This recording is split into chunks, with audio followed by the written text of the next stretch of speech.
Hello बच्चों, आज हम लोग को टेस्ट नंबर 10 का डिस्कशन करना है, जिसके टॉपिक थे केमिकल काइनेटिक्स, कोऑर्डिनेशन केमिस्ट्री और nitrogen containing organic compound aliphatic B और एरोमेटिक बी। मतलब aliphatic amine, aromatic amine, nitrobenzene और diazonium salt, BDC. Right. Paper number 10 मैंने प्रीवियस ईयर के आए हुए क्वेश्चंस इन डिफरेंट एग्जाम्स, वो क्वेश्चंस भी मैंने रखे थे और ये पेपर बच्चों का बहुत अच्छा हुआ। मेजर स्टूडेंट ने 2 क्वेश्चन 3 क्वेश्चन ही मेरे से पूछे और मेरे पास जो टोटल क्वेश्चनों का कलेक्शन आया है जो मुझे बताने हैं, लगभग 15-16 सवाल मेरे को बताने। तो ये पेपर बच्चों का बहुत अच्छा हुआ और मैं आपसे कहना चाहूंगा कि ऐसा ही पेपर, इवन इससे थोड़ा 19 मतलब हल्का पेपर आपको नीट के एग्जाम में मिलेगा। सेक्शन ए सेक्शन बी को लेके बिल्कुल परेशान मत हुइए। सेक्शन ए में 35 क्वेश्चंस हैं जो आपको सारे अटेम्प्ट करने हैं अगर आपको आते हैं तो, और सेक्शन बी में 15 क्वेश्चंस हैं जिसमें आपको 10 क्वेश्चन अटेम्प्ट करने हैं। अगर आपको 11, 12, 13 भी आते हैं तो भी आपको 10 ही अटेम्प्ट करने हैं। 5 क्वेश्चनों की वहां पर चॉइस है। तो आइए बिना समय बर्बाद किए हुए आपने जो क्वेश्चन पूछे हैं 1 बाय 1 बताना चालू करें। सबसे पहले आपने क्वेश्चन नंबर 2 पूछा है बच्चों। क्वेश्चन नंबर 2 केमिकल काइनेटिक्स का क्वेश्चन है। इसमें आपके सामने एक रिएक्शन लिखी हुई है और माइनस का डीए बाई डी। देखिए बेटा, ये पढ़ाने से पहले मैं आपको एक बात बताना चाहता हूं। रिएक्टेंट है और ये प्रोडक्ट में बदल रहा है। रिएक्टेंट का कॉफिशिएंट मान लीजिए ए है और प्रोडक्ट का कॉफिशिएंट मान लीजिए बी है। तो यहां पे अगर मैं बात करूं, जब मेरी बात सुनिएगा बच्चों, चेंज इन कंसंट्रेशन पर यूनिट चेंज इन टाइम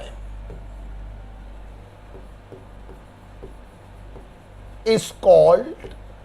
मैं आपको 2-3 बातें बताना चाहता हूं, वो 2-3 बातें आप आराम से देख लीजिए।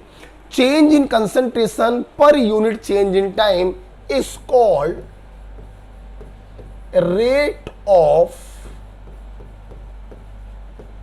disappearance of reactant or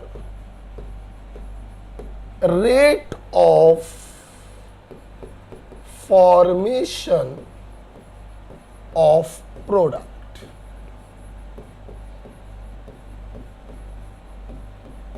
ध्यान से मेरी बात सुनिएगा, मैं यहां पे थोड़ा सा आपको पढ़ाना भी चाहता हूं एक्चुअली में। देखिए, अगर हम लोग पहला पॉइंट मैं आपको बता रहा हूं, अब मैं अगर किसी रिएक्शन में रिएक्टेंट हो या प्रोडक्ट हो, उसकी चेंज इन कंसंट्रेशन और चेंज इन टाइम का रेशियो अगर निकालें तो वो कहलाता है रिएक्टेंट के रेस्पेक्ट में रेट ऑफ डिसअपीयरेंस, क्योंकि रिएक्टेंट खत्म हो रहा है, और प्रोडक्ट के रेस्पेक्ट में रेट ऑफ फॉर्मेशन, क्योंकि प्रोडक्ट बन रहा है। कहने का मतलब, अगर मैं बात करूं rate of disappearance, of course ये रिएक्टेंट के रेस्पेक्ट में निकाला जाएगा, तो डिसअपीयरेंस का मतलब क्या करेंगे? डिसअपीयरेंस मतलब खत्म हो रहा है, इसलिए साइन लगा देते हैं माइनस, और रेट निकालने का तरीका वही है, change in concentration of reactant upon change in time.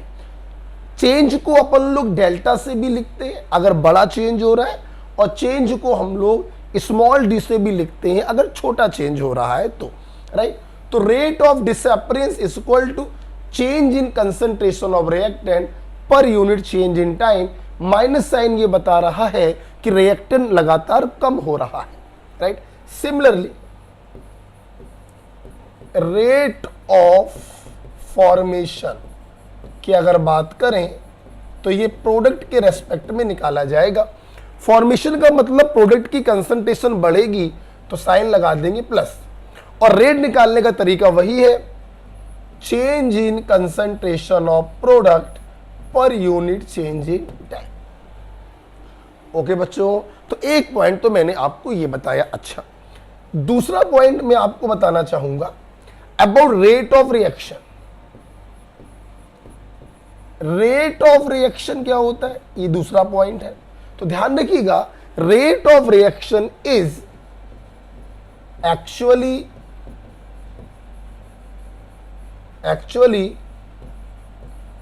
rate of disappearance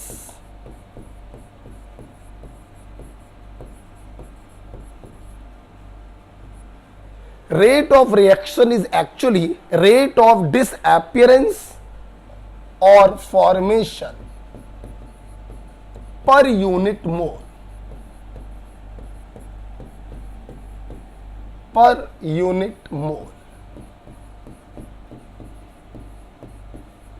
मतलब क्या, ये जो आपने रिएक्शन लिखी थी, अगर हम लोग क्या करें बच्चों, रेट ऑफ डिसएपीरेंस में कॉफिशिएंट से डिवाइड कर दें तो रेट ऑफ रिएक्शन आ जाता है, या रेट ऑफ फॉर्मेशन में अगर कॉफिशिएंट से डिवाइड कर दें तो रेट ऑफ रिएक्शन आ जाता है।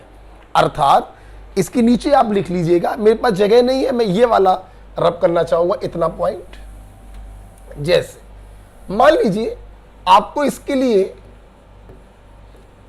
रेट ऑफ रिएक्शन का एक्सप्रेशन लिखना था, तो आप क्या करेंगे, रिएक्टेंट के रेस्पेक्ट में आपने रेट ऑफ डिसएपीरेंस का एक्सप्रेशन लिखा और इसमें डिवाइड कर दीजिए इसके बैलेंसिंग कॉफिशिएंट से, तो ये निकल के आएगा रेट ऑफ रिएक्शन।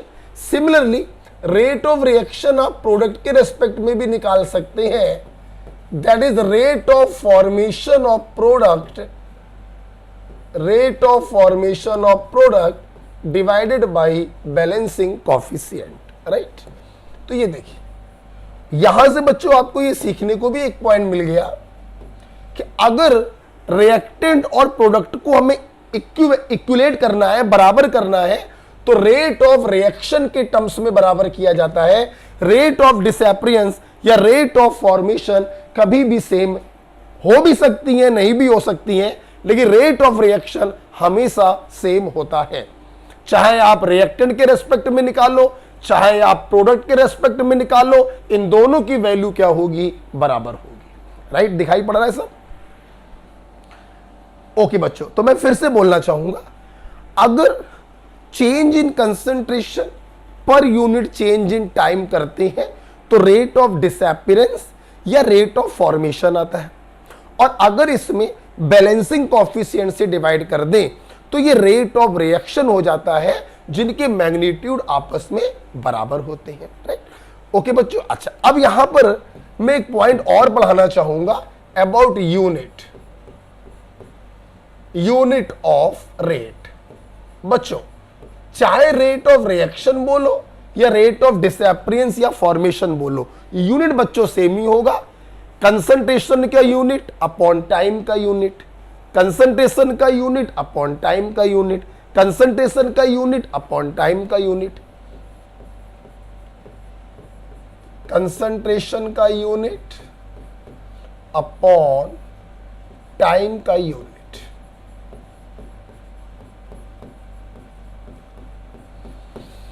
राइट बच्चों, तो आप कुछ भी लिख सकते हैं, जैसे कंसंट्रेशन का यूनिट मोलर लिख दीजिए, मोलर लिख दीजिए, अपॉन टाइम का यूनिट आप सेकंड लिख दीजिए या मिनट लिख दीजिए, बहुत सारे बना सकते हैं आप, मोलर पर मिनट लिख दीजिए, या और सुनना, कंसंट्रेशन का यूनिट मोलर भी लिख सकते हो, मोल पर लीटर भी लिख सकते हो, तो मोल पर लीटर और नीचे आ जाएगा सेकंड। ओके, आप इसको ऊपर ले जाके अगर लिखते हैं तो आप ऐसे लिख सकते हैं, mole litre inverse second inverse and so on. तो जैसे चाहो आप वैसे लिख सकते हैं about the unit of rate. तो बहुत इंपॉर्टेंट बात मैंने ये बताई है, अगर रिएक्टेंट और प्रोडक्ट को आप बराबर करते हैं तो रेट ऑफ रिएक्शन का एक्सप्रेशन लिखकर बराबर करेंगे रेट ऑफ डिसएपीरेंस और रेट ऑफ फॉर्मेशन बराबर हो भी सकते हैं, बराबर नहीं भी हो सकते।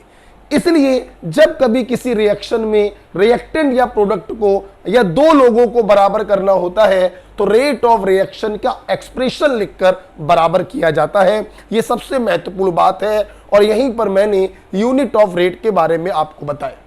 इतना लिख लीजिएगा आप किसी कॉपी पर और फिर हम लोग सवाल नंबर 2 को करने जा रहे हैं। चलो अब मैं इसको हटाने जा रहा हूं।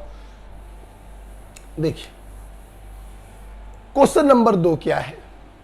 एक रिएक्शन आपको दी गई है 2A + B बराबर C + D। अच्छा भाई, माइनस का dA/dt आपको दिया गया है KA²B। जितने भी बच्चे ये लेक्चर देख रहे हैं वो सबसे पहले बताएं, ये आपको रेट ऑफ रिएक्शन दिया गया है या रेट ऑफ डिसअपीयरेंस ऑफ ए दिया गया है। तो of course simple change in concentration upon change in time है, तो ये रेट ऑफ डिसअपीयरेंस ऑफ ए को डिनोट कर रहा है। और आपसे पूछा जा रहा है rate of disappearance of B. मैंने अभी अभी आपसे बताया था किन्हीं भी दो लोगों को अगर आप बराबर करते हैं तो रेट ऑफ रिएक्शन का एक्सप्रेशन लिखकर बराबर करेंगे। तो आइए इस सवाल को सॉल्व करें। रेट ऑफ रिएक्शन का हम एक्सप्रेशन लिखेंगे। ए के रेस्पेक्ट में बनेगा 1/2 into rate of disappearance of A और बी के रेस्पेक्ट में बनेगा 1/1 into rate of disappearance of B. हमारे स्टूडेंट अगर ध्यान से देखें तो ये वैल्यू आपको गिवन है और ये वैल्यू आपसे पूछी जा रही है। तो ऑफ कोर्स माइनस का dB/dt बराबर आ गया 1/2 इंटू और माइनस का dA/dt आपको दिया गया है KA² इंटू बी। सो कौन सा आंसर हुआ? 4th is the right answer. 1/2 KA² into B. Right. Question number 2 के बाद आपने मुझसे क्वेश्चन नंबर 3 पूछा है, मैं ये हटाना चाहूंगा। अच्छा, ये रहा बच्चों क्वेश्चन नंबर 3। चलिए देखते हैं इसको भी।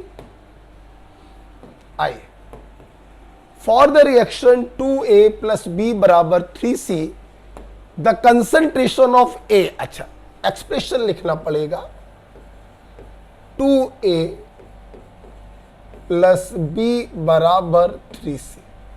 The concentration of A decreases from 0.5 to 0.3 in 10 minute. कहने का मतलब ये है कि मान लो t बराबर 0 पे मान लीजिए ये 0.5। बच्चों मोल पर लीटर या मोलर एक ही बात है। मान लो t बराबर 0 पर ये 0.5 मोल पर लीटर था और 10 मिनट बाद, मतलब चेंज इन टाइम आ गया, 10 मिनट बाद इसकी कंसंट्रेशन घट के 0.3 मोलर रह गई। अच्छा, the rate of production of C आपको बताना है, मतलब rate of formation of C, that is simple change in concentration of C per unit change in time आपको बताना है। मेरे ख्याल से आप समझ गए होंगे, सवाल में कोई दम नहीं है। प्लान क्या है देखिए, यहां से change in concentration of A per unit change in time अगर निकाला जाए तो रेट ऑफ डिसअपीयरेंस ऑफ ए आ जाएगा। फिर रेट ऑफ रिएक्शन का एक्सप्रेशन लिखकर इन दोनों को हम बराबर कर देंगे, जहां से हम रेट ऑफ फॉर्मेशन ऑफ सी को कैलकुलेट करेंगे। आइए देखते हैं। सबसे पहले मैंने क्या किया, इस इंफॉर्मेशन से मैंने change in concentration of A per unit change in time, that is rate of disappearance of A निकाला। चेंज इन कंसंट्रेशन है 0.2 और चेंज इन टाइम है 10। द आंसर आ गया 2 इंटू 10 की पावर -2 मोलर पर मिनट, राइट। अब जानकारी सी के बारे में चाहिए है, तो हमें इन दोनों को बराबर करना पड़ेगा, जिसके लिए हम एक्सप्रेशन लिखेंगे रेट ऑफ रिएक्शन का। कैसे लिखेंगे? 1/2 into rate of disappearance of A, this is equal to 1/3 into rate of formation of C. बच्चों, ये वैल्यू आपने ये निकाल ली है और ये वैल्यू एग्जामिनर ने आपसे पूछी है। 3 को वहां ले जाइए, तो rate of formation of C बराबर आ जाएगा 3/2 into rate of disappearance of A. तो 2 से 2 कट गया, 3 इंटू 10 की पावर -2 मोलर पर minute is your answer. Okay, या आप ऐसे भी कर सकते हैं, 0.03 कर दीजिए। सो 4th is the right answer. बच्चों ये देखिए, मिनट को ऊपर ले जाओगे तो मिनट इनवर्स हो जाएगा, और मोलर की जगह लिख सकते हो मोल पर लीटर, तो आप लिख सकते हैं 3 इंटू 10 की पावर -2 मोल पर लीटर पर मिनट, या mole litre inverse minute inverse. So 4th is the right answer. Question number 3 के बाद क्वेश्चन नंबर 8 आपने पूछा है मेरे से। ये रहा पेपर, देखिए कितना सिंपल था, कोई दम नहीं थी पेपर में। अच्छा इधर देखिए बेटा, यहां पर मैं आपको क्या बताऊं, शुड बी मोस्ट वोलेटाइल। बच्चों आपको मालूम है मोस्ट वोलेटाइल वो होगा जिसमें इंटरमॉलिक्यूलर फोर्स ऑफ अट्रैक्शन सबसे कम हो। हमें मालूम होना चाहिए volatility is inversely proportional to force of attraction. Okay, आप देखिए बच्चों, देखिए प्राइमरी एमीन, सेकेंडरी एमीन और टर्सरी एमीन। अब यहां पे बहुत ही सिंपल सी बात है कि प्राइमरी एमीन में हाइड्रोजन बॉन्डिंग होगी, ये है, और ये मान लीजिए दूसरा मॉलिक्यूल है, हाइड्रोजन बॉन्डिंग। सेकेंडरी एमीन में भी आपकी हाइड्रोजन बॉन्डिंग होगी,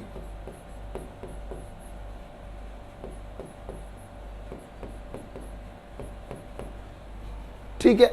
अगर बात करें टर्सरी एमीन की, तो टर्सरी एमीन में हाइड्रोजन तो नहीं है, इसलिए यहां पर हाइड्रोजन बॉन्डिंग की पॉसिबिलिटी तो नहीं होगी, लेकिन ये भी एक पोलर मॉलिक्यूल है और ये भी एक पोलर मॉलिक्यूल है, तो यहां पे लगेगा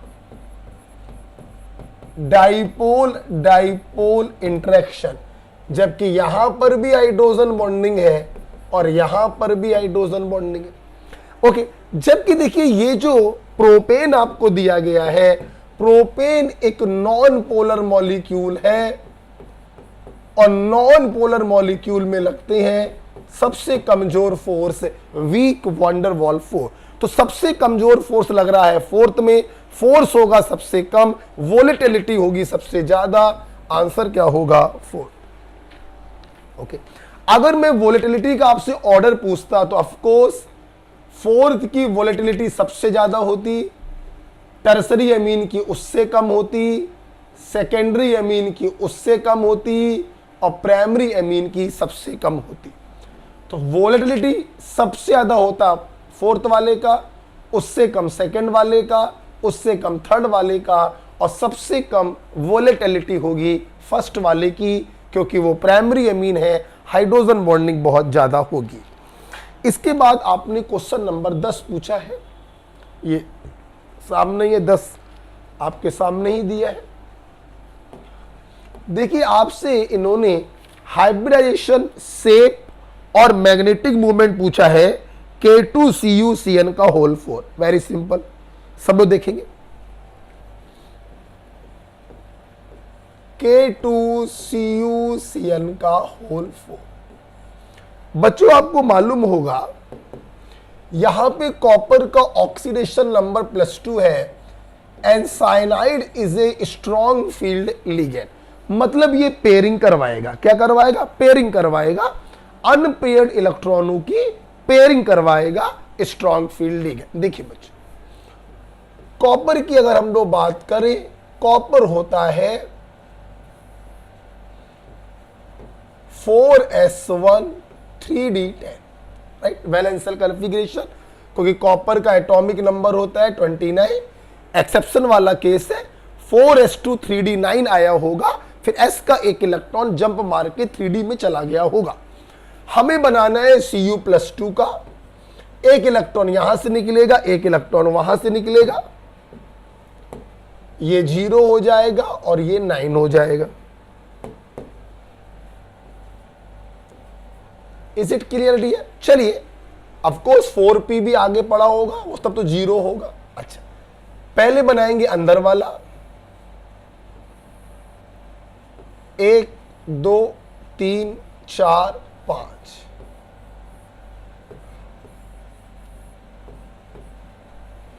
ये आपका 3d है, ये 4s है, ये 4p है। 1 2 3 4 5 6 7 8 9। ध्यान दो, अब साइनाइड आयन एक स्ट्रॉन्ग फील्ड लिगेंड है, उसको inner orbital, inner d orbital खाली चाहिए है, क्योंकि उसको बनाना है square planar complex, that is DsP2 hybridization. यहां पर ये अनपेयर्ड इलेक्ट्रॉन प्रॉब्लम क्रिएट कर रहा है, चूंकि ये एक स्ट्रॉन्ग फील्ड लिगेंड है, ऐसी लात मारता है इसको कि ये एक्साइट करके p ऑर्बिटल में चला जाता है।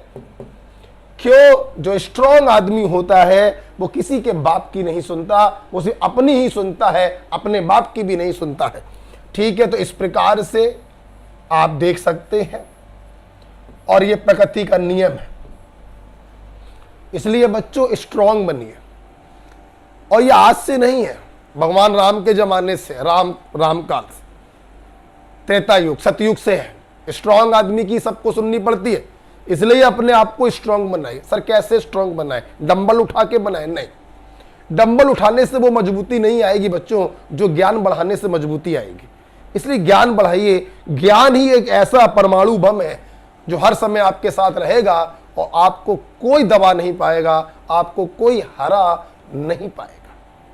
ज्ञान बढ़ाइए। ज्ञान से ज्यादा शक्तिशाली बम, ज्ञान से ज्यादा शक्तिशाली शस्त्र किसी के पास नहीं। ज्ञान बढ़ाइए, वरना हर आता जाता आदमी आपको छेड़ के चला जाएगा और आप कुछ नहीं कर पाएंगे। स्ट्रांग बनिए, और स्ट्रांग बनने का सिर्फ यही एक तरीका है।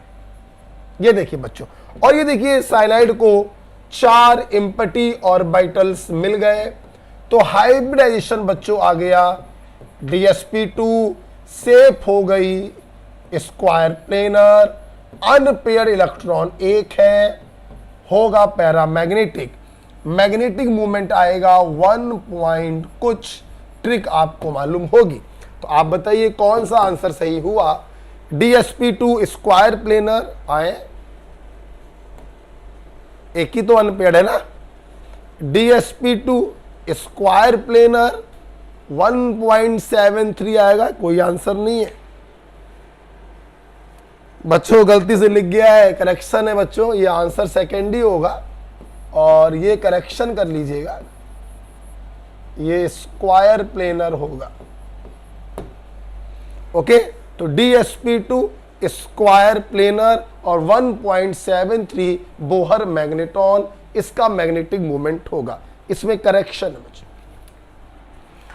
10th के बाद बच्चा हम लोग आगे बढ़ रहे हैं। आपने सवाल पूछा है 14, हटा दे बेटे इसको, आप समझ गए होंगे ना ये एक्साइड क्यों हो रहा है, क्योंकि cyanide is a strong field ligand. अगर यहां पर साइनाइड के स्थान पर कोई वीक लिगेंड होता तो फिर ये एक्साइटेशन नहीं होता, क्योंकि वीक की कोई नहीं सुनता है। फिर हाइब्रिडाइजेशन हो जाता है बच्चों sp3 और सेप हो जाती टेट्राहेड्रल। साइनाइड एक स्ट्रॉन्ग फील्ड लिगेंड है, सबको इसकी बात माननी पड़ेगी। ये उड़ के बाहर चला गया, इसने अपने कमरे को छोड़ दिया और उस कमरे का इस्तेमाल साइनाइड ने किया। हाइब्रिडाइजेशन हो गया DsP2, सेप हो गया square planar, magnetic movement 1 point कुछ, राइट। स्ट्रॉन्ग बनना है बच्चों। क्वेश्चन नंबर 14 हम लोग देखने जा रहे हैं। देखिए, मैं आपको बताना चाहूंगा फिर से, जैसे मैंने सेकंड नंबर क्वेश्चन बताने से पहले थ्योरी पढ़ाई थी, यहां पर भी मैं आपको थ्योरी पढ़ाना चाहता हूं। क्या? देखिए बच्चों, केमिकल काइनेटिक्स में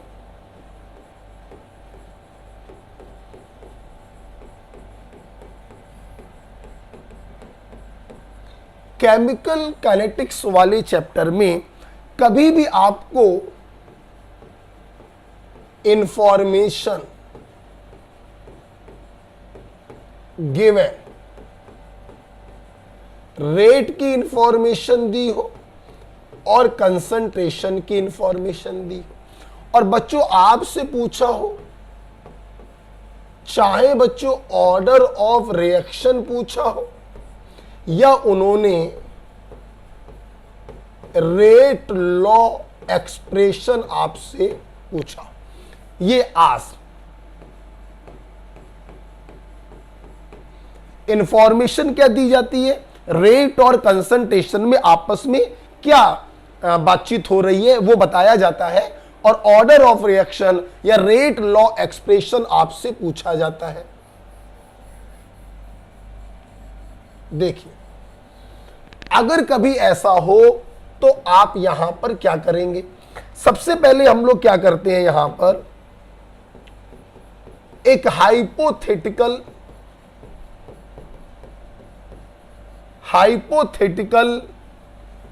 रेट लॉ एक्सप्रेशन लिखते हैं। बोलो क्या लिखते हैं? एक हाइपोथेटिकल रेट लॉ एक्सप्रेशन लिखते हैं। बच्चों, रेट बराबर होता है के इंटू कंसंट्रेशन की पावर n।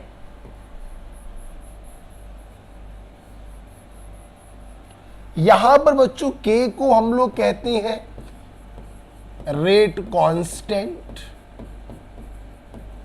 और कंसंट्रेशन की जो पावर्स होती हैं इसको हम लोग कहते हैं ऑर्डर ऑफ रिएक्शन।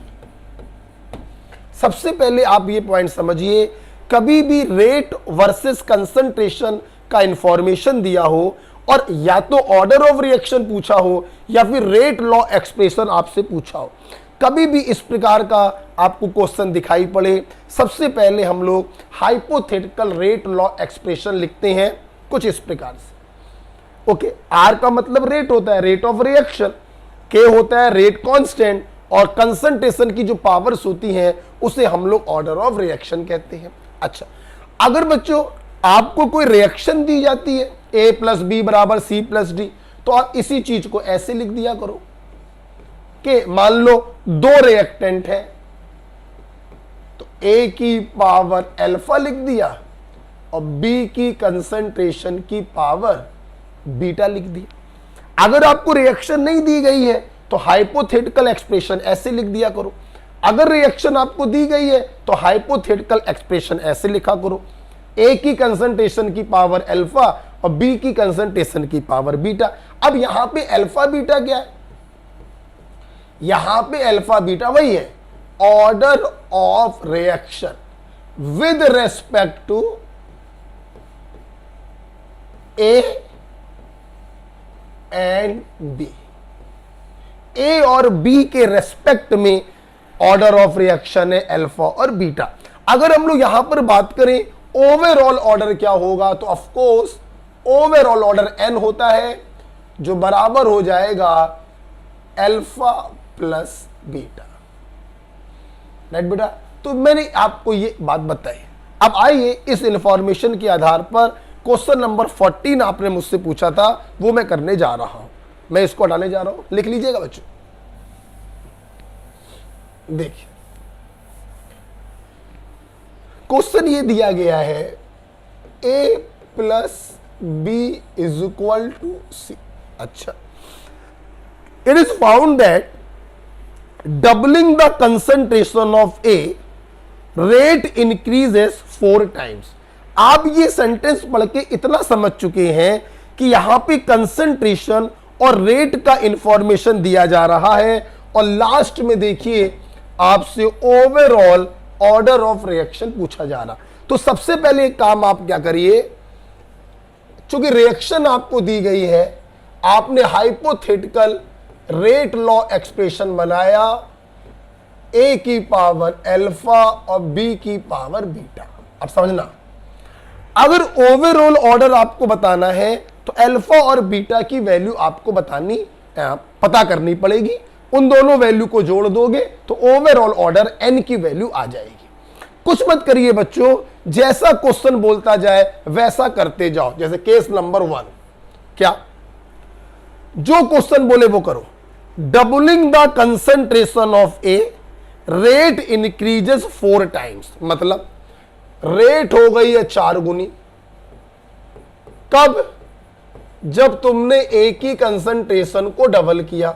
बी की कोई इंफॉर्मेशन नहीं दी गई, मतलब बी को तुमने कांस्टेंट रखा होगा। अब ध्यान से अगर देखें, 2 की पावर अल्फा को अगर बाहर ले आओ तो ये बचेगा के ए की पावर अल्फा बी की पावर बीटा, जिसकी जगह पर आप आर लिख देंगे। आर से आर कैंसिल हो गया।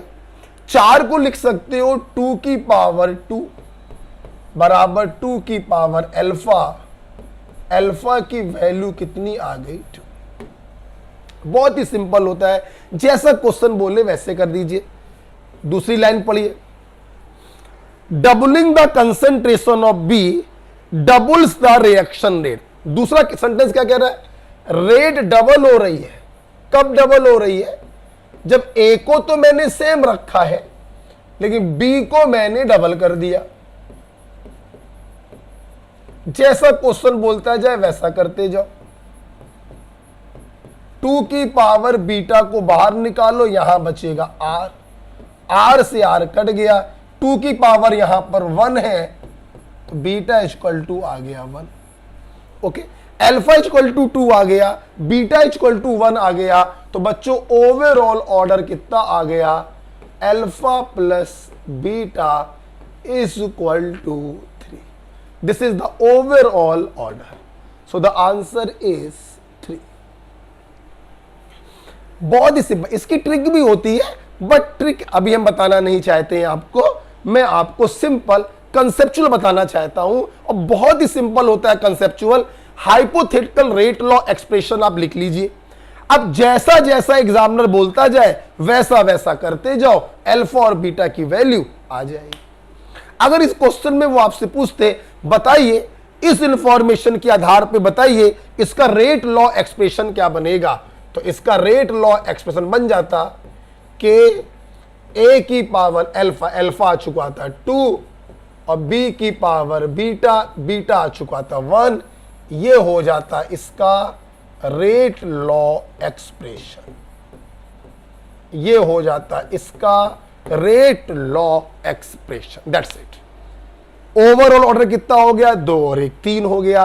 रेट लॉ एक्सप्रेशन क्या बन जाएगा? ये बन जाएगा। राइट बच्चों, 14 के बाद आपने हमसे क्वेश्चन नंबर 27 पूछा है। अब ये क्यों पूछा है भाई मुझे नहीं मालूम, तो टोटली फैक्ट है। 27 तो फैक्ट था बच्चों, और 28 पूछा है। हाँ 28 ही पूछा है। चलिए 27 28 दोनों पूछे। आइए बच्चों, electrolytic reduction of nitrobenzene in strongly acidic medium produces. बच्चों आपको मालूम होना चाहिए, ये याद करने वाला पॉइंट था 27। नाइट्रोबेंजीन के रिडक्शन मैंने आपको पढ़ाए थे, एक ट्रिक बताई थी बाप, याद है? पैरा एमिनोफिनॉल, एनिलीन और बेंजीडीन बना था। तो स्ट्रांगली एसिडिक मीडियम में पैरा एमिनोफिनॉल बनता है। So first is the right answer. मुझे नहीं मालूम भाई आपने क्यों पूछा। ओके, सिंपल क्वेश्चन था। ये सवाल पूछ के थोड़ा दुख हमको हुआ। नाइट्रोबेंजीन है, आप इलेक्ट्रोलिटिक रिडक्शन कर रहे हैं, इलेक्ट्रोलिटिक रिडक्शन कर रहे हैं इन स्ट्रांगली एसिडिक मीडियम,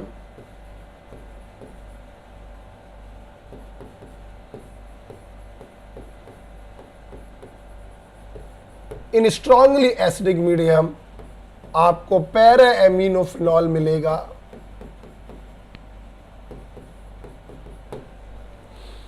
ओके, सो आइए चलते हैं क्वेश्चन नंबर 28 की तरफ। केमिकल काइनेटिक्स का क्वेश्चन है। In the first order reaction the concentration of reactant decreases from 800 mole per litre. बच्चों decimetre cube, 1 decimetre cube is equal to 1 litre, तो ये मोल पर लीटर इन फलाना सेकेंड। अच्छा, द रेट कांस्टेंट आपसे पूछा है, रेट कांस्टेंट के की वैल्यू आपसे पूछी है। देखिए बच्चों, मैंने अभी आपको 2 प्रकार के केमिकल काइनेटिक्स में क्वेश्चंस कराए। पहला क्वेश्चन कराया था rate of disappearance, rate of formation and rate of reaction क्या होता है, बराबर कैसे करते हैं, रेट ऑफ रिएक्शन लिखकर बराबर करते हैं, यूनिट क्या होती है कंसंट्रेशन की, यूनिट पर यूनिट टाइम। दूसरी चीज मैंने आपको पढ़ाई, कभी रेट और कंसंट्रेशन का इंटरेक्शन आपको दिया जाए और ऑर्डर ऑफ रिएक्शन या रेट लॉ एक्सप्रेशन आपसे पूछा जाए, पहले आप हाइपोथेटिकल रेट लॉ एक्सप्रेशन लिखेंगे, फिर जैसा क्वेश्चन बोलता जाए वैसा आप करते जाइए। 2 बातें पढ़ा दी। अब मैं आपको पढ़ाने जा रहा हूं तीसरी बात। ऑर्डर ऑफ रिएक्शन की बिहाफ पर रिएक्शन कई प्रकार की होती है। 0 order reaction, first order reaction, second order reaction, third order reaction. यहां पे अगर मैं बात करूं फर्स्ट ऑर्डर रिएक्शन की, तो जरा देखिए, अगर हम लोग बात करते हैं first order reaction,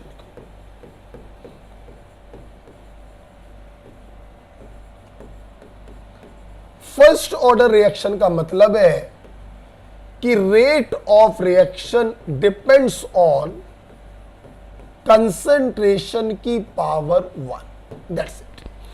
rate of reaction depends on concentration की power 1, so this is called first order rate of reaction. आप इसको ऐसे भी लिख सकते हैं, माइनस का dA/dt बराबर के A की पावर 1, आप ऐसे भी लिख सकते हैं। बच्चों जब इसी इक्वेशन को हम सॉल्व करते हैं, सॉल्व करके दिखाने का मतलब तो नहीं है यहां पर कुछ, तो हमारे सामने एक इक्वेशन आती है KT = 2.303 log A0/A, और यही इक्वेशन कहलाती है फर्स्ट ऑर्डर इक्वेशन।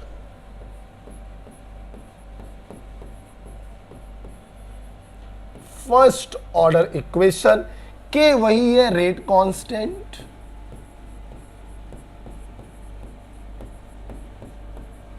T है टाइम पास्ट,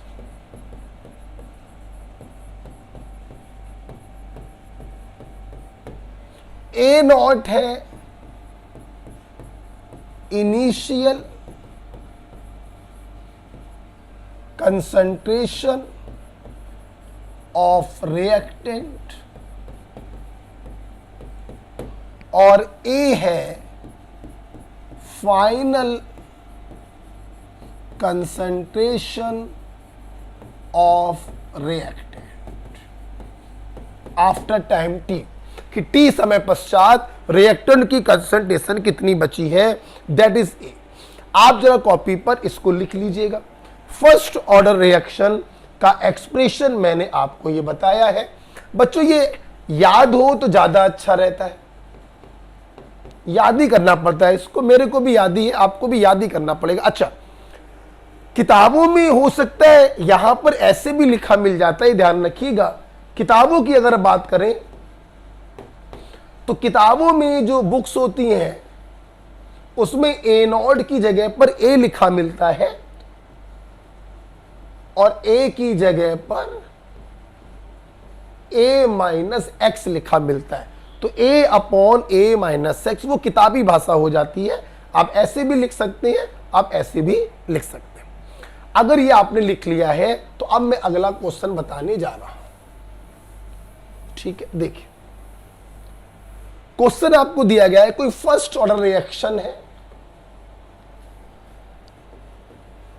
रिएक्टेंट बराबर प्रोडक्ट। अच्छा, the concentration of reactant decreases from 800 to 50 mole per litre इन फलाना सेकेंड। कहने का मतलब है कि इनिशियल कंसंट्रेशन आपको 800 मोलर दी है और फाइनल कंसंट्रेशन 50 मोलर दी है। और ये कहानी कितने समय में हो रही है? ये कहानी हो रही है 2 × 10⁻7 सेकेंड में। तो रेट कांस्टेंट आपसे पूछा है, लगाइए क्वेश्चन, K × T की जगह बराबर 2.303 लॉग, A नॉट की जगह रखना है 800 और A की जगह रखना है 50। सॉल्व करना है बच्चों आपको। 5 0 16 पंचे 80, राइट बच्चों। इसको हम क्या लिख सकते हैं? 2.303 लॉग 2 की पावर 4, 4 आ जाएगा बाहर,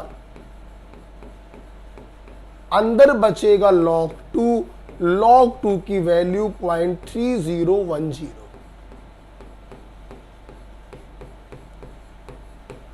2 से आप काटेंगे 2 2 4, तो यहां से k की वैल्यू बच्चों आ जाएगी।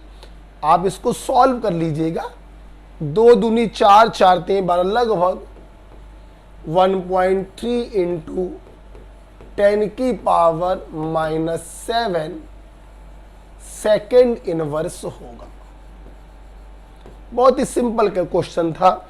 हाँ, मेरे ख्याल से क्वेश्चन नंबर 28 में आंसर करेक्शन है बच्चों।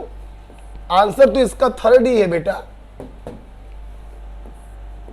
बस यहां पर इसकी जगह पर 10⁻⁻7 होना चाहिए था,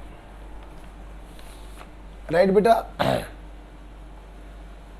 तो जैसे आपने देखा कि एग्जामिनर ने फर्स्ट ऑर्डर रिएक्शन बोला है, वैसे ही आपने क्या किया, फर्स्ट ऑर्डर का एक्सप्रेशन यूज किया।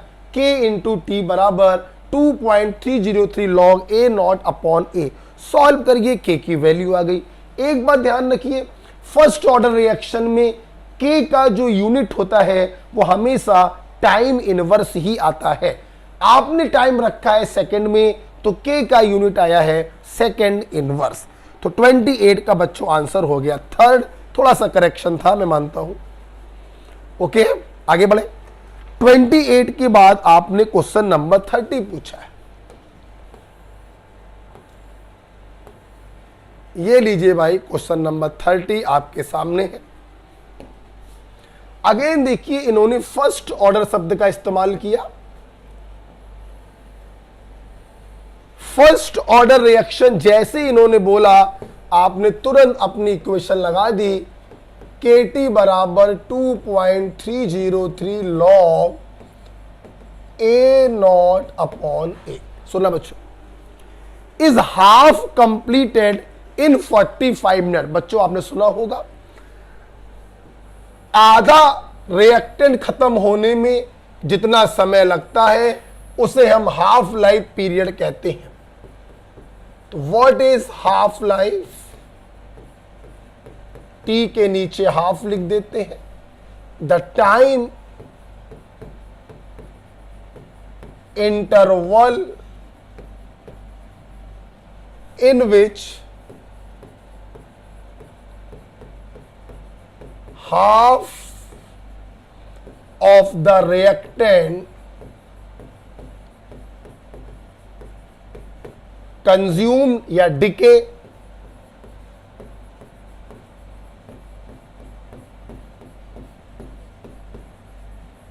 वो टाइम पीरियड जिसमें आधा रिएक्टेंट कंज्यूम हो जाता है, आधा रिएक्टेंट खत्म हो जाता है, उस टाइम पीरियड को हम हाफ लाइफ कहते हैं। बच्चों आपको बता के मुझे खुशी होगी, हाफ लाइफ पीरियड हर ऑर्डर में पढ़ा जाता है, लेकिन हर ऑर्डर में इसका एक्सप्रेशन अलग अलग होता है। फर्स्ट ऑर्डर में k इंटू टी हाफ बराबर होता है 0.6932।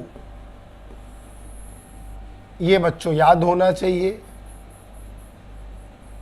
फर्स्ट ऑर्डर रिएक्शन में रेट कांस्टेंट और हाफ लाइफ में रिलेशन होता है k इंटू टी हाफ बराबर 0.6932। तो what is the half life period? वो समय अंतराल जिसमें आधा रिएक्टेंट खत्म हो जाए, उस समय अंतराल को हाफ लाइफ पीरियड कहते हैं। अलग अलग ऑर्डर में हाफ लाइफ का एक्सप्रेशन अलग अलग होता है। अगर हम फर्स्ट ऑर्डर की बात करें तो k इंटू टी हाफ बराबर 0.6932।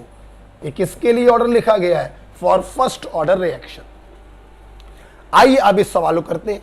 Is half completed in 45 minute, मतलब आपको टी हाफ दे दिया गया है। क्वेश्चन है how long does it need for 99.9% of reaction to completed. वो आपसे वो समय पूछ रहे हैं जिसमें 99.9% खत्म हो जाए, वो समय आपसे पूछा जा रहा है। आइए बच्चों सवाल करते हैं। चलिए आप लगातार नीचे करिएगा। सबसे पहले मैं आपको बताना चाहता हूं कि इनिशियल कंसंट्रेशन तो A0 मानते हैं हम लोग।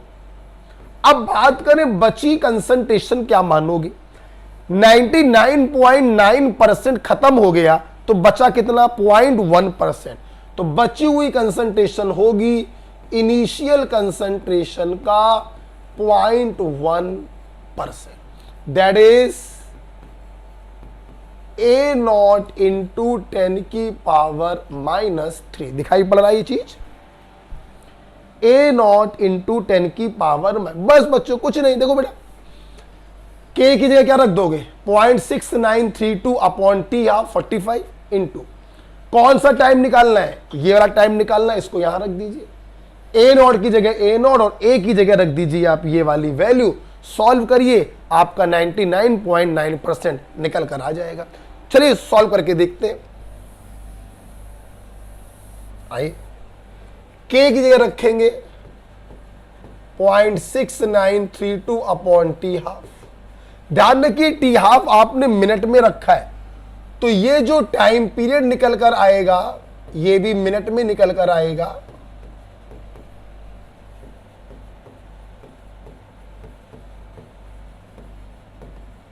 अपॉन A की जगह A0 इंटू 10 की पावर -3, ये कट गया। राइट बच्चों, ये देखिए बेटा कितना आएगा?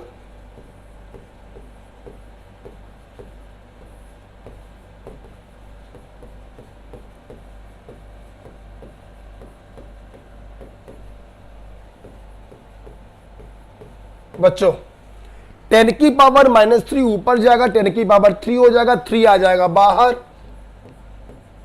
और log 10 की वैल्यू होती है 1। तो यहां से देखिए T 99.9% कितना आ गया। अगर आप ध्यान से देखें तो आप जानते हैं बच्चों 45 तो वहां आ गया।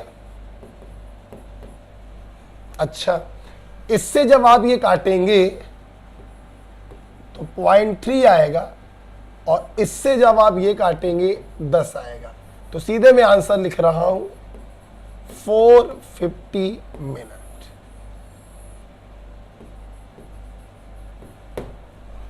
ओके, तो 99.9% खत्म होने में कितना समय लगेगा? 450 मिनट का समय लगेगा।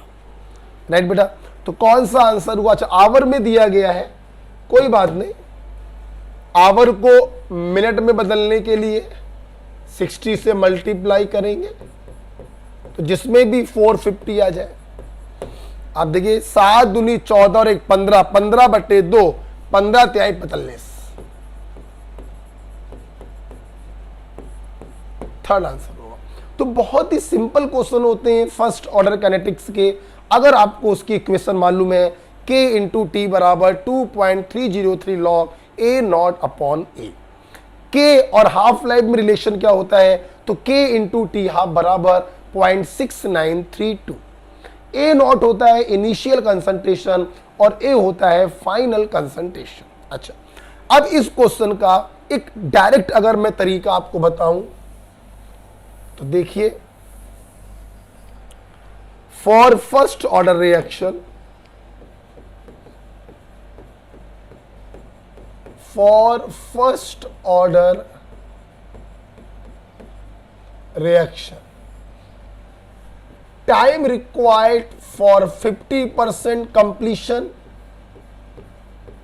या 60% खत्म होने में कितना समय लगेगा, या 75% खत्म होने में कितना समय लगेगा, 87.5% खत्म होने में कितना समय लगेगा, 90% खत्म होने में कितना समय लगेगा, 99% खत्म होने में कितना समय लगेगा, 99.9% खत्म होने में कितना समय लगेगा, और 100% खत्म होने में कितना समय लगेगा। आप देखिए बच्चों, ये डायरेक्ट अगर याद कर लेते हैं तो यहां पे लगेगा 1 half life, 2 half life, 3 half life, 3.3 half life, लगभग 6.6 हाफ लाइफ, 10 हाफ लाइफ और इन्फिनाइट। मतलब फर्स्ट ऑर्डर की जो रिएक्शन होती है वो कभी भी 100% खत्म नहीं हो पाती। अब देखिए, अगर ये ट्रिक आपको मालूम होती तो 99.9% खत्म होने में कितना समय लगेगा, 10 इंटू टी हाफ, तो 10 में हाफ लाइफ से मल्टीप्लाई कर देते, 450 मिनट आंसर आ जाता। आप लोग देख रहे होंगे मैंने ये नहीं लिखा, ये मैंने जानबूझ के नहीं लिखा, ये आप लोगों के लिए है। आप निकाल के बताइएगा कि 60% खत्म होने में हाफ लाइफ के रेस्पेक्ट में कितना समय लगेगा, ये आपको मुझे बताना है, राइट। वैसे सॉल्व करिएगा, 60% खत्म हो गया तो बचा कितना, 40%, तो A बराबर हो जाएगा A नॉट का 40%। फर्स्ट ऑर्डर के एक्सप्रेशन में वैल्यू को रख देना, तो ये आप निकाल लेंगे, ठीक है। चलिए, इसके बाद क्वेश्चन नंबर 30 के बाद क्वेश्चन नंबर आप में 32 हमसे पूछा है। 32 आप जरा देखिए, ये भी लकली फर्स्ट ऑर्डर का ही क्वेश्चन आ गया है, फर्स्ट ऑर्डर का क्वेश्चन आ गया है। चलिए, the rate constant of first order reaction 60 second inverse दिया है, ऑर्डर ऑफ रिएक्शन दिया है first. The time taken for initial concentration to reduce to 1/16 value, मतलब रिएक्टेंट खत्म होते होते इनिशियल का 1/16 बच रहा है, मतलब A बराबर A नॉट का 1/16। आपसे पूछा है बताइए कितना समय लगेगा। फिर से 2 कॉली का सवाल बच्चों, वही फर्स्ट ऑर्डर का एक्सप्रेशन लिखना है। KT बराबर 2.303 log A not upon A। K की वैल्यू 60 है, T आपको निकालना है। एक जगह रखो A नॉट बाई 16 चला जाएगा ऊपर, A नॉट से A नॉट कट गया, 16 को लिख दो 2 की पावर 4 आ जाएगा बाहर।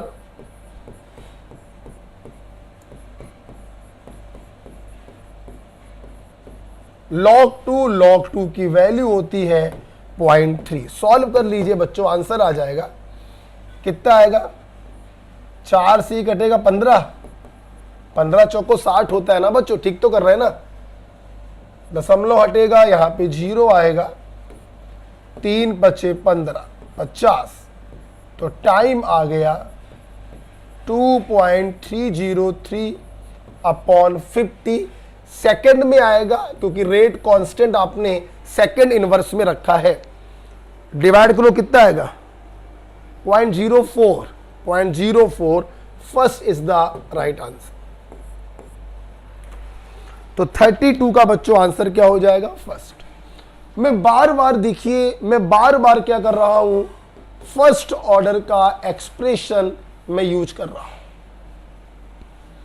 फर्स्ट ऑर्डर का मैं एक्सप्रेशन यूज कर रहा हूं। आप देखिए के का वैल्यू दिया गया था, इतना बचने में कितना समय लगेगा, टी की वैल्यू पूछी गई थी, सिंपल आपने सॉल्व किया, ये आ गया। अच्छा बच्चों, अब मैं इस क्वेश्चन में आपको एक बात और बताना चाहूंगा, हटाते हैं इसको। देखिए आपने ये जो फर्स्ट ऑर्डर का इक्वेशन आपने याद किया,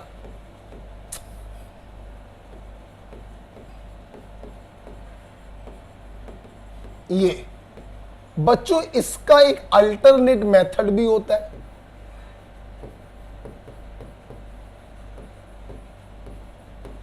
इसका एक अल्टरनेट मेथड ये भी होता है कि आप इस इक्वेशन को ऐसे भी यूज कर सकते हैं, a नॉट अपॉन 2 की पावर n और t बराबर n इंटू टी हाफ।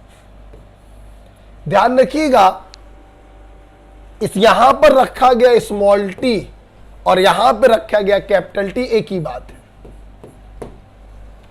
दूसरी बात, यहां पर जो ये n होता है, ये ऑर्डर ऑफ रिएक्शन नहीं होता है, यहां पर ये n होता है बच्चों नंबर ऑफ हाफ लाइफ। कितनी हाफ लाइफ पास हुई, एक हाफ लाइफ पास हुआ कि 2 हाफ लाइफ पास हुआ कि 3 हाफ लाइफ पास हुआ कि 50 हाफ लाइफ पास हुआ, तो यहां पर n बताता है नंबर ऑफ हाफ लाइफ। जैसे अब मैं इसी क्वेश्चन को अल्टरनेट मेथड से करने जा रहा हूं। क्या? The time taken for initial concentration to reduce to 1/16 value. तो ए की जगह क्या रख दिया आपने, ए नॉट का 1/16। तो कितनी हाफ लाइफ पास हुई, यहां से आपने निकाला n बराबर 4। n बराबर 4 को यहां रख दीजिए, तो टोटल टाइम आ जाएगा n into T half. T half की जगह आप क्या रखेंगे 0.6932 अपॉन के की वैल्यू कितनी थी 60। मैंने वही एक्सप्रेशन यूज कर लिया, k इंटू टी हाफ बराबर 0.6932, तो टी हाफ बराबर 0.6932 अपॉन के की वैल्यू दी गई है 60। बच्चों आप जिसको सॉल्व करोगे तो 0.04 वाला ही आंसर आएगा। तो आप वहां से भी कर सकते थे और इस अल्टरनेट मेथड से भी कर सकते थे। राइट आंसर बच्चों क्या आना था, फर्स्ट आना था, 32 का फर्स्ट। 32 के बाद आपने सवाल नंबर 41 हमसे पूछा, ये पूछना भी चाहिए था 41।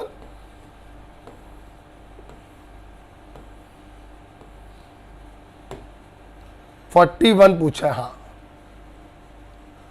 आइए बच्चों, ये रहा, पूछना भी चाहिए था आपको, क्योंकि पूरी क्लास को ये याद है कि what is Prussian blue.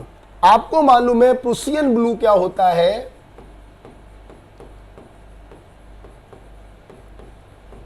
Prussian blue is फेरी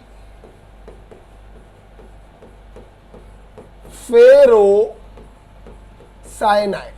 ठीक है भाई, बाहर वाला होता है फेरी और अंदर वाला होता है फेरो। क्रिस क्रॉस कर देते हैं तो आप सभी लोगों को प्रूसियन ब्लू का ये वाला फार्मूला मालूम होगा, Fe4 FeCN6 का होल थ्राइस, और एक्चुअली आंसर दिया गया था 4। आप सोच रहे होंगे ये क्या, हाँ होता क्या है बच्चों, कभी कभी क्या होता है, हम लोग जो ये काउंटर आयन होता है फेरिक आयन, यहां पर फेरिक आयन के साथ साथ इसके पोटेशियम सॉल्ट का भी यूज कर लेते हैं। मतलब K+ और Fe+3 ये काउंटर आयन बन गया और ये बन गया आपका कॉम्प्लेक्स आयन। अब देखिए क्या इसको मैं ऐसे लिख सकता हूं ना कि Fe+3+1 +4, इसमें तो कोई प्रॉब्लम नहीं है, -4 कट गया तो KFe FeCN का होल 6। बच्चों हम लोग ऐसे भी लिख देते हैं प्रूसियन ब्लू को, इसलिए सेकंड वाला भी सही है और थर्ड वाला तो सही था ही था, तो बच्चों इसका आंसर होगा 4th। ओके, तो what is Prussian blue? It is ferrocyanide. आप इसको पोटेशियम सॉल्ट के फॉर्म में भी लिख सकते हैं। याद रखिए ये +1 है, ये +1 है, ये +3 है, ये +2 है। राइट बच्चों, तो 41 का आंसर हो गया 4। 41 के बाद आपने 43 पूछा है। 43 में सिर्फ लैंग्वेज प्रॉब्लम थी आपको, 43 44 दोनों ही पूछे। चल 43 में कुछ नहीं थी, बस लैंग्वेज प्रॉब्लम हो गई थी, लेकिन ऐसे ही क्वेश्चन आया हुआ है। Ammonolysis of benzyl chloride. Actually क्या था कि सबसे पहले इन्होंने ये जो बेंजाइल क्लोराइड है इसका रिएक्शन अमोनिया से कराया, अमोनोलिसिस हुआ और बेंजाइल एमीन बन गया। अब यूजुअली क्या होता है, ये जो प्राइमरी एमीन बनता है ये रिएक्टेंट एल्किल हैलाइड पर फर्दर अटैक करता है, लेकिन हमने क्या किया है, इसके ऊपर डाला है CH3Cl के 2 मोल। तो पहले मोल से HCl निकलेगा,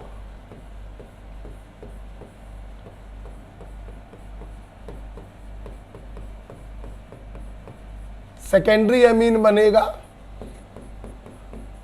अभी भी HCl निकल सकता है दूसरे मोल से और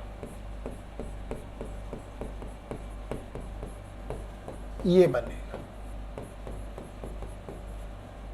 टर्सरी एमीन बनेगा। राइट, तो यहां पर बेंजाइल क्लोराइड का अमोनोलिसिस हुआ और ये प्राइमरी एमीन बना। अब ये प्राइमरी एमीन क्या कर रहा है, मेथिल क्लोराइड के 2 मोल पे अटैक करेगा। तो पहले मोल पे अटैक करने पर आपको सेकेंडरी एमीन प्राप्त होगा और दूसरे मोल पे अटैक करने पर आपको टर्सरी एमीन प्राप्त होगा। बात करते हैं IUPAC की, तो ये देखिए आपके सब सब्स्टिट्यूएंट है, ये आपका फंक्शनल ग्रुप है, दिस इज मिथेनामाइन,